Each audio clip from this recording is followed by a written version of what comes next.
Bonjour et bienvenue à cette capsule de Recherchons les kin où l'on rencontre dans le cadre du cours de plan de perfectionnement en sciences de la santé des chercheurs et chercheuses diplômés en sciences de l'activité physique afin d'explorer les différentes avenues de carrière post-académique possibles. Aujourd'hui, je rencontre Étienne Duméroy, qui est spécialiste en activité clinique au CIUS du nord de l'île de Montréal, où il travaille depuis 16 ans. Plus spécifiquement, il est actuellement intervenant soutien en gériatrie sociale ainsi qu'intervenant réseau. Il avait complété son baccalauréat à l'Université de Montréal en éducation physique en 1996, puis sa maîtrise en sciences de l'activité physique, où il s'était intéressé à l'effet du pré-entraînement sur le cœur dans un modèle d'hypertension chez le rat. Bonjour Étienne. Allô, Benjamin.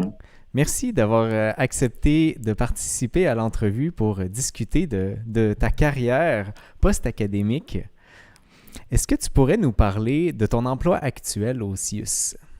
Oui, bien sûr. En fait, peut-être juste partager d'entrée de jeu que je suis en pleine transition dans mon nouvel emploi. Donc, ça fait à peine 5 mois là, que j'ai changé d'emploi. D'accord. Sans faire tout mon pedigree antérieur, j'ai été beaucoup dans le domaine des habitudes de vie, prévention, gestion des maladies chroniques, etc., etc. Et puis là, donc, je viens de faire une transition à l'interne pour aller plus du côté des programmes au niveau des aînés. Alors, je suis impliqué dans une nouvelle offre je sais pas, on va appeler ça une offre de service, mais une nouvelle bébite qui arrive au Québec là, dans les dernières années, qui est la gériatrie sociale. Donc, dans le fond, c'est un modèle d'intervention là, qui vient de Québec et pour lequel il y a différents projets présentement là, en essai à travers le Québec, OK. donc suivi par le ministère de la Santé. Et puis, dans le fond, la gériatrie sociale, grosso modo, l'objectif, c'est de mettre en place autour de nos aînés un réseau de sentinelles, donc des gens de la communauté, des policiers, un pharmacien, un voisin, qui peut soulever ou lever une alerte, dans le fond, quand il trouve que l'aîné commence à avoir des signes là, de perte d'autonomie. OK. Et cette alerte-là, dans le fond, elle est dirigée vers un organisme communautaire où il y a quelqu'un, dans le fond, qui s'occupe de recevoir et d'analyser un petit peu plus la situation. Et au besoin, on interpelle le réseau de la santé. Donc, c'est là que je rentre en ligne de compte, là. Donc, je fais le pont entre le réseau de la santé et le milieu communautaire pour s'assurer, dans le fond, qu'on intervienne le plus précocement possible auprès de nos aînés pour prévenir là, leur déclin au niveau de l'autonomie. Déclin tout à fait normal, mais on Évidemment. sait qu'un peu comme les enfants quittent leur courbe, il y a des aînés qui quittent leur courbe aussi de décroissance ou de perte d'autonomie. Donc, on essaie de les attraper là, avant que ça devienne plus compliqué, puis que chute, hospitalisation, et vous pouvez imaginer tout le reste. Donc, je suis un peu en coaching avec la personne là, qui gère les alertes, mais je fais aussi le lien là, avec le réseau avec le gros bateau qui est le réseau de la santé, là. Donc, ça, c'est un aspect. Tu as mentionné qu'il y avait des intervenants sociaux, des policiers. J'imagine, je pense qu'il n'y a pas beaucoup de monde que ça va surprendre qu'un travail avec des personnes âgées, le kinésiologue est également pertinent. Là, c'est quoi tes tâches au quotidien? Ben, en fait, en gériatrie sociale, je dirais qu'on est plus présentement. J'ai comme deux volets. J'ai un volet plus gestion de projet parce qu'il y a un territoire de mon CIUS pour lequel on est comme en déploiement puis on voudrait comme implanter, si je peux dire, la gériatrie sociale dans un des territoires. Donc ça, on est plus dans de la gestion de projet. Et il y a un autre territoire où là, c'est plus déjà implanté. Donc, on est plus dans l'opérationnalisation. Donc, par exemple, ça peut être des discussions de cas cliniques avec l'intervenante. Ça peut être des présentations à différentes parties prenantes pour expliquer Mhm. justement c'est quoi la gériatrie sociale. Donc, c'est vraiment plus à ce niveau-là, là, au niveau de la gériatrie sociale. Mais en ce moment, ce n'est pas ma majeure. D'accord. Ça représente peut-être un 20% là, de ma tâche, là. OK. Bien que mon cœur a toujours été plus en prévention. Je pense que ça, c'est assez frappant chez les kin habituellement, là. On aime beaucoup la prévention. Mais présentement, je me fais un peu accaparer par l'autre mandat là, qui est intervenant réseau. Oui, c'est En ce que j'allais fait, demander, là. C'est intervenant réseau, qu'est-ce que c'est quoi ça cette mange en débite? hiver? C'est une autre débite. Ah, c'est une autre débite, en fait. C'est assez nouveau, ça aussi, dans notre CIUS. Ça fait peut-être 2, 3 ans que ça a été implanté. Dans le fond, l'idée des intervenants réseau, et je joue à la fois le rôle d'intervenant, mais aussi de coordination là, auprès là, des intervenants. Donc, je joue les deux rôles. Puis de soutien au chef et tout ça là, à travers tout ça. Donc, intervenant réseau, dans le fond, c'est qu'on sait qu'on a des aînés qui sont hospitalisés dans différents milieux, que ce soit en réadaptation, que ce soit à l'hôpital, par exemple, à l'urgence. Donc, il y a des aînés qui rentrent dans le réseau de la santé et on sait très bien qu'il faut les sortir. Oui, il faut traiter, là, il faut traiter le problème aigu pour lequel ils sont arrivés, mais il faut vraiment les sortir rapidement parce qu'on sait qu'un aîné qui reste à l'hôpital ou dans un milieu de soins se déconditionne extrêmement rapidement. Donc, les intervenants, et on sait que aussi, malheureusement, pour eux, c'est pas bon, mais pour le système non plus, là, ils bloquent des places pour d'autres personnes qui pourraient avoir une chirurgie, qui pourraient avoir, donc, vous lisez les médias comme moi, là, donc, Tout à et fait. c'est très à la mode. Là, je donnerai pas la date d'aujourd'hui parce que peut-être dans 5 ans, ça aura plus d'allure, mais le problème va peut-être être pareil ou même pire, peut-être avec le On vieillissement de espère la que ça se sera population. amélioré. Oui, j'espère que la gériatrie sociale aura fait des petits puis aurait permis de prévenir justement en partie ces hospitalisations-là. Mais bref, donc l'intervenant réseau, son rôle, c'est de coordonner le congé de l'hôpital. Donc, D'accord. dans le fond, de travailler avec l'hôpital, avec les équipes de soutien à domicile pour justement s'assurer que on puisse vraiment rapidement, dès l'admission de l'aîné à l'hôpital, de dire, OK, oui, on l'admet là, parce qu'il y a une infection urinaire ou il a fait une chute, une fracture de hanche, là, mais très rapidement de dire ça va être quoi le plan de sortie là, pour vraiment là, faire en sorte qu'on ait moins d'hospitalisation, des durées d'hospitalisation moins longues et faire en sorte que nos aînés puissent revenir à la maison idéalement le plus souvent possible. Des fois, c'est pas possible. Des fois, il faut relocaliser dans un CHSLD, par exemple, ou d'autres types de milieux où l'aîné, malheureusement, est rendu là. Mais la plupart du temps, on essaie là, de coordonner les services pour que ça soit, pour que les gens reviennent à domicile.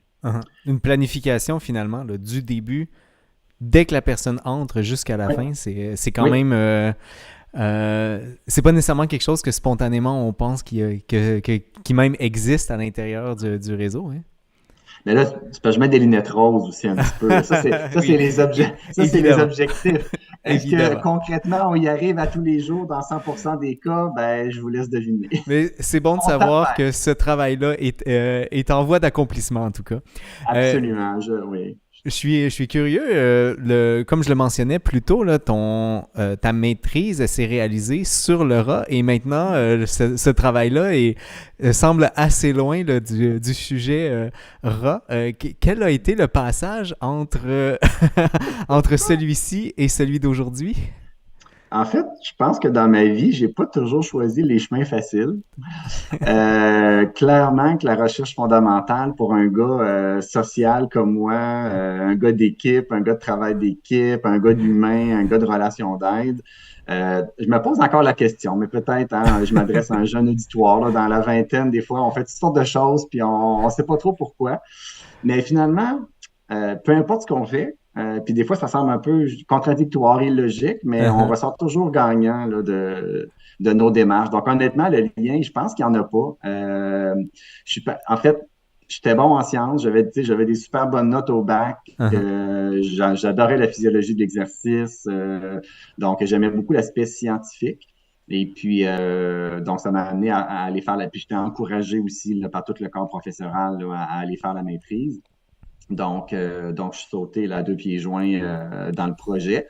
Puis, mais c'est ça, clairement, j'ai vu que je continuerais pas au doctorat et que je voulais aller plus vers un travail qui est plus humain et plus terrain, en fait. Là. Donc, honnêtement, je dirais, il n'y a pas vraiment de lien. Il faut pas chercher de lien entre les deux. Là, il n'y en a pas vraiment. C'est l'appel de la clinique qui a été assez forte finalement. Absolument. D'accord, Absolument. d'accord. Absolument. Absolument. Si on revient à ton travail actuel, dans ton milieu, est-ce que tu te considères comme une sorte d'acteur de changement? J'ai l'impression que tu es une job de coordination. Ça semble être une job qui nécessite ce genre de compétences. Oui, absolument. Puis on fait de la gestion de projet aussi. Donc, c'est sûr qu'aussitôt qu'on parle gestion de projet et tout ça, ou coordination d'équipe, on travaille avec des humains. Donc, oui, absolument. Ça fait partie de mon rôle là, d'être un acteur de changement. je dirais de manière plus informelle, parce que j'ai pas de OK. lien hiérarchique là, avec les gens que je coordonne ou tu sais, si on parle de la gériatrie sociale, tu sais, c'est vraiment de la collaboration intersectorielle, donc il y a pas de, tu sais, il y a pas de hiérarchie non plus là. Et ça c'est un rôle qui me plaît beaucoup, beaucoup, beaucoup. Uh-huh. Cette espèce cette espèce de leadership un peu informel là. Ça c'est quelque chose, je pense, qui me va bien. Je suis quelqu'un qui est de bonne humeur, qui est énergique, qui aime travailler en équipe, euh, qui veut avoir beaucoup de plaisir au travail. Je suis quelqu'un de sérieux, de rigoureux. Je suis un gars Uh-huh. de chiffres. Moi, j'aime ça des chiffres. J'aime ça de la reddition de comptes. J'aime ça suivre les affaires. Mon petit côté scientifique, et je pense, n'est jamais bien loin. Uh-huh. Mais le côté humain non plus. Puis je pense que j'essaie de trouver un équilibre à travers tout ça. Puis que pour le moment, la nouvelle gang avec qui je suis, j'ai pas de plainte.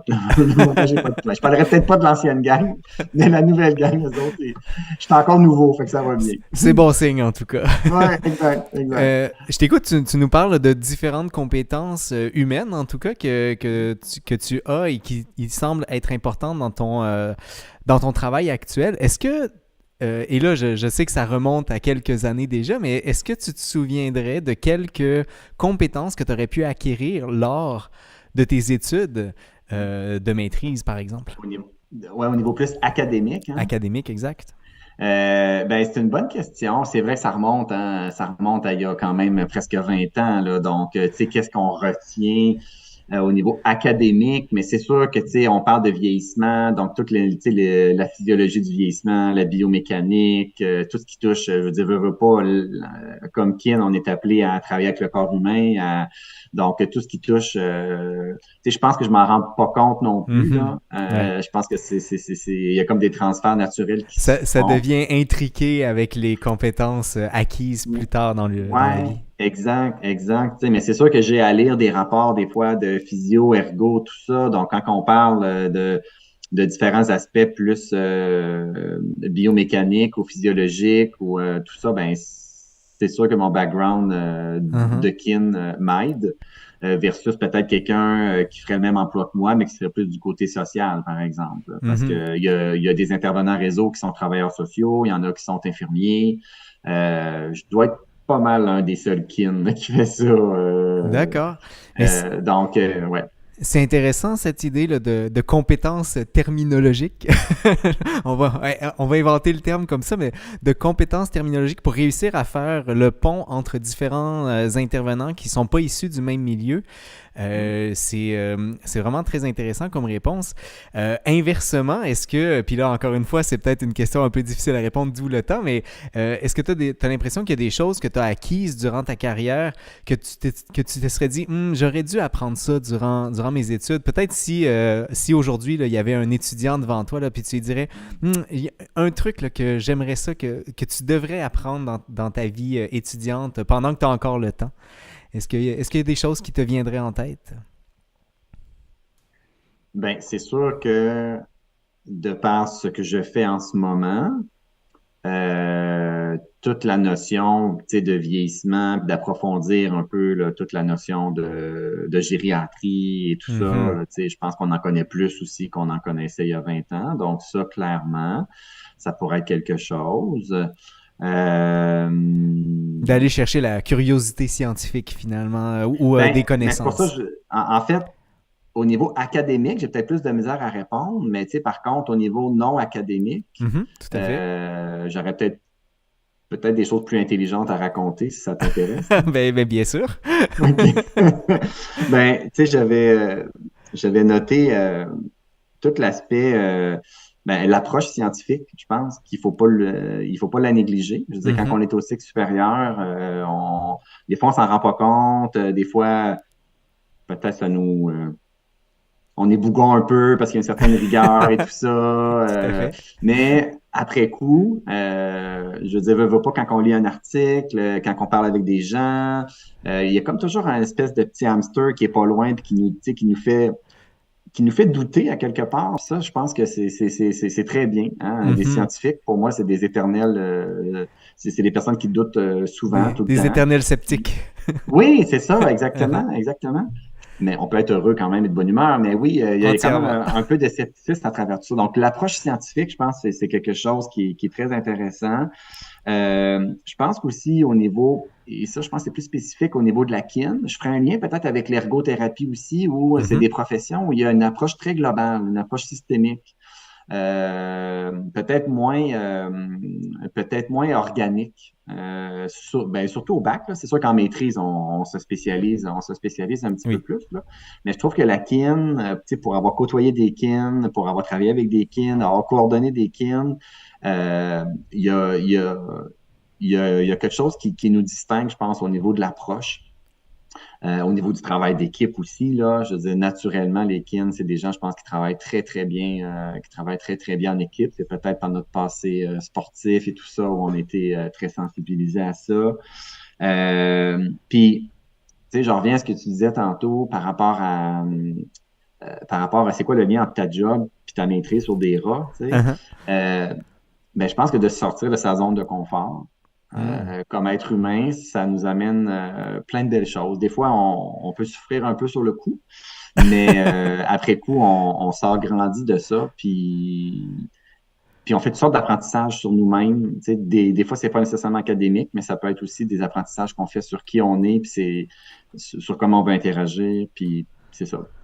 C'est quoi nos forces, puis c'est quoi nos zones un petit peu plus fragiles, non? C'est plein de belles sagesses. Juste avant de terminer, c'est une question que j'aime à poser à tout le monde. S'il n'y en a pas, c'est pas si grave. Mais comme tu es parmi les doyens, finalement, là, de l'école de kinésiologie ou du département de kinésiologie à l'époque, est-ce que tu as une anecdote que tu pourrais nous raconter en 1 minute? Une anecdote? Ben, c'est correct si on parle de bière? Tout à fait. Ouais, OK. Je sais pas si c'est encore à la mode de nos jours, là, la bière dans les départements. Là, c'est plus difficile aujourd'hui, mais... c'est ça. Peut-être à cause de moi, en tout cas, ou de nous à l'époque, là, mais en fait, j'étais dans l'association étudiante là, des cycles supérieurs, puis on organisait des barbecues l'été comme source de financement et tout ça. Puis, écoute, on faisait de l'argent comme de l'eau, là, ça pognait vraiment bien. Puis, entre autres, parce qu'il y avait de la bière, il y avait de l'alcool, tu sais. Puis, à un moment donné, on s'est fait un peu chicaner par la direction en disant que c'était comme... je sais pas si c'est parce que les gens travaillaient moins le vendredi dans l'après-midi, là. Mais bref, ça, c'est une petite anecdote que je me souviens, là, dans le fond, là. Donc, si vous avez plus le droit d'avoir de la bière dans vos parties ou dans les activités quelconques, c'est peut-être à cause de nous autres, les vieux, là, qui avons... on sait qui tapait sur les doigts. Mais c'est une belle image. Il faut prendre du temps pour s'amuser puis pour se détendre aussi à travers tout le travail qu'on fait parce que on peut pas être à 100% de notre vitesse en permanence. Absolument, absolument. Écoute, on arrive déjà à la fin, Étienne. Donc, je rappelle que tu travailles comme... donc, je rencontrais, Étienne Duméroy, qui est spécialiste en activité clinique au CIUS... spécialiste clinique, au CIUS du nord de l'île de Montréal. Merci, Étienne, d'avoir participé à l'entrevue. Merci à toi, Benjamin, puis bonne continuité à tous les gens qui pourront écouter ces capsules-là. Là. Soyez confiants. Des fois, le chemin il est particulier et on s'en va vers quelque chose, puis finalement, ça bifurque ailleurs, mais faut garder confiance. Puis si vous êtes où est-ce que vous êtes rendu en ce moment, c'est parce que vous avez un très, très beau potentiel. Là. Donc, continuez comme ça. J'espère que les gens entendront bien et je vous souhaite à toutes et tous une excellente journée. À la prochaine.